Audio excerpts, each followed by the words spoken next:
Welcome to another edition of Entrepreneurship 101. My name is David Shands. Listen, today we talking about how to keep your momentum. So the illustration is like the smile, how to keep the smiley face. I was trying to figure out a way because I didn't really know how to spell momentum like that. I don't know if it's UM or EM at the end. So I figured you just keep the momentum. Anywho, so there's three things that I want to teach you on how to keep this momentum, how to keep your excitement. The very first thing I need you to do is stay around the momentous. Stay around people that are momentous, okay? I'm not sure if momentous is a word. However, people who have momentum, you have to stay around those people. We get here, we gotta hit the ground running. No time to sit, relax. Day one, who lands and goes to work? I do. Here I go. I do. No rest. It's me. Say you're in a car with somebody who's moving. Even if you want to stop, you can't. Now I'm talking about you get depressed one day. If you talk to someone who is excited and they got momentum, they're not going to join into your pity party. Now, if you stick around people who are just as depressed as you, they're gonna let you have the pity party. They're gonna give you a whole bunch of good reasons why you need to be having your pity party. You need to just let it out, girl. It's all good. It's okay to cry sometimes. People who have momentum, they don't live by that philosophy. They're like, yo, we gotta get up and keep going, okay? But if you're not around the people who are having momentum, you're gonna be around people who are stuck and you will never get the momentum that you're looking for. Or if you have momentum, being around people who don't have momentum will ultimately bring you down and have you feeling like you did something wrong by being successful. Or you'll try to downplay your success so they don't feel a certain type of way. The very first thing is get around the momentous. Second thing,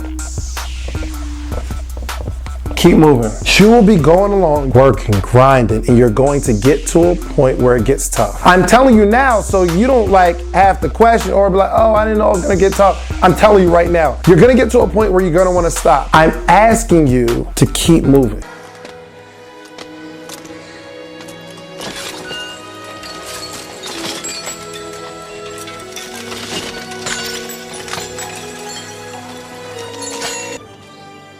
It doesn't have to be big steps, okay? You might be writing your book and get to a point where you're stuck. Start writing. Just keep moving. Even if you feel uninspired, keep writing uninspired because you never know when something's gonna hit you by moving. I'm asking you not to stop. Now, you will sometimes have to slow down. Now, I'm not telling you to keep the momentum and keep the speed and just keep grinding all the time because sometimes it's necessary to slow down, but do not stop. Quick story. Where I was driving down the street, pouring down rain. Yo, some of the heaviest rain I've ever seen in my life. I was driving and I saw cars pulled over with their hazards on, right? So obviously with that type of rain coming down, I slowed down, but I didn't stop. It made good sense. Like, yo, you should just stop. You can't see ahead of you. It's dangerous or whatever, right? So they pulled over with their hazards on. Mind you, I'm going from driving normal, heavy rain, I slow down. And it's the weirdest thing. 2 minutes into my driving, as I'm slowed down, it stopped raining. Yo, I'm talking about, it was like pouring down raining on one side of the street, clear on the next side. It was wild. I've never seen nothing like that happen before. But what I realized is, all those people that stopped, they had no idea that the sunshine and the ending of this rain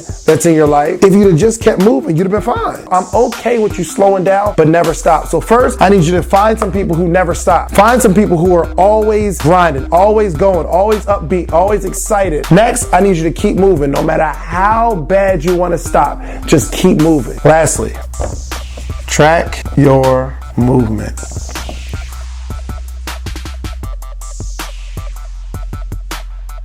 I've been doing push-ups every single day. I don't know if you noticed it. Well, maybe because the video, I don't know where it's cut off. You probably can only see the massiveness of my shoulders. I didn't go down a shirt size either because Brandon thought, he's like, yo, what you wearing, a medium? I said, nah, player. I'm wearing the same size. I do 50 push-ups in the morning and 50 push-ups at night. 50 in the morning, 50 at night. I wasn't necessarily addicted to the outcome, but I started tracking my progression. So after like 2 weeks in, I didn't want to stop because I was tracking it. And once you have 2 weeks of doing something, it's like, yo, I don't want to stop doing it today. I'm a pescatarian now. Now, by the time you watch this video, who knows, me and chicken might be reunited. I haven't eaten meat since September. What is this? June, end of June. It's almost July. But the only reason it keeps me going is because I haven't eaten meat since September and I'm tracking it, right? And I don't want to end it. Like, I feel like I did so much work. So what I'm asking you to do is track your movement. Track what you're doing each day. Track how many posts you're posting on social media. Track how many clients you have right now. Even if you had to slow down, start to track it because then you got something to move up to. So even if you drop from 5 clients a day to 2 clients a day,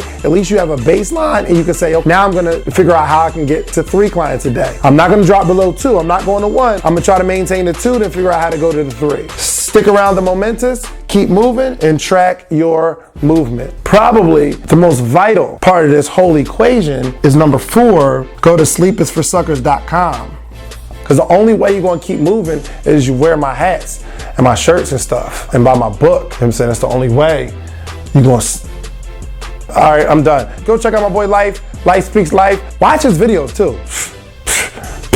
Life is something different, I'll tell you that. Also, I love to be your coach, okay? Listen, I'm asking you to do me a favor. If this video helps you in any way, buy a shirt. Go to sleepisforsuckers.com and buy a shirt. If you go to Life's page, you see some stuff you like from him, go buy one of his shirts, okay? Anybody that feeds you, I'm asking you to feed them. We're going into this new segment. Okay, I tried it before, but I lost my momentum and I stopped moving. Ask Dave 101. I want you to ask a question on your social media and not put up your Instagram or whatever.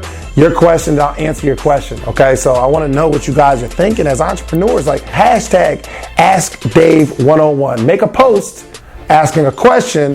Hashtag Ask Dave 101. Make sure they tag me in it, okay? Because y'all gonna have to put my Instagram on there.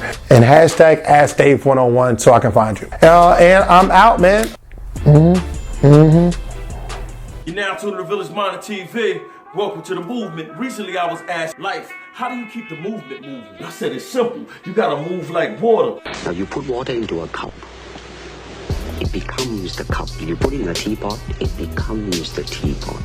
Now water can flow or it can crash. What that means to me is you have to have the ability to adapt to any situation. You gotta know when to go with the flow and when to crash into opposition. But there was one thing that Bruce Lee didn't say about water. Water will always strive to get back to water. It'll go through any crack, crevice, or hole, but it's got to get back to water. And if by chance it gets stuck, it will evaporate, turn into clouds, come down as rain, and repeat the process over again. So what does that tell me? In order to keep my movement moving, I gotta get around movers that's making moves. And if by chance I get stuck, I might have to step this way, or step that way, but I gotta keep it moving. You're now tuning to Village Minor TV. Be water, my friend. Welcome to the movement.